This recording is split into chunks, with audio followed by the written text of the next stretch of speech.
গাছতলা, আরেকদিকে পাঁচতলা, এরকম চাই আমরা? না, আমরা চাই এদেশে কোনো দারিদ্রতা না থাক, নো পভার্টি ইন বাংলাদেশ, ঠিকই না?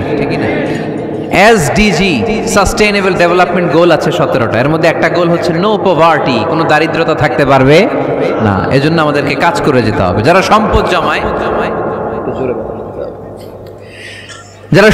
জমায় এই সম্পদগুলো কিয়ামতের দিন হবে সুজাআন আকরা, টেকো সাপ, পা থেকে পেঁচাতে পেঁচাতে কোমর, কোমর থেকে পেঁচাতে পেঁচাতে গলা, ছোবল মারবে আর বলবে আনা মালুক আনা কানজুক, আমি তোর সম্পদ, আমি তোর ব্যাংক ব্যালেন্স, আমার না খাওয়ার জন্য জমাইছিলে, আজকে খা। খাইবেন ওই দিন? খাইবেন? ওই দিন সাপের এক একটা কামড়ে দেহটা 70 গজ জমিনের ভেতরে ঢুকে যাবে, ঠিক কিনা? এজন্য ওয়াল্লাযীনা হুম লিযাকাতি ফাঈলুন, আমার বিশ্বাসী বান্দারা কৃপণ হয় না, আমার মুমিন বান্দারা কিপটা হয় না। তারা যখন সম্পদের মালিক হয় আমার রাস্তায় তারা যাকাত দেয়, ঠিক কিনা? দান করে, দিলে বাড়ায় দেয় কে? দিলে কমে কখনো? গোপনে দান করবেন, ওই গোপনে দানের সওয়াব বেশি।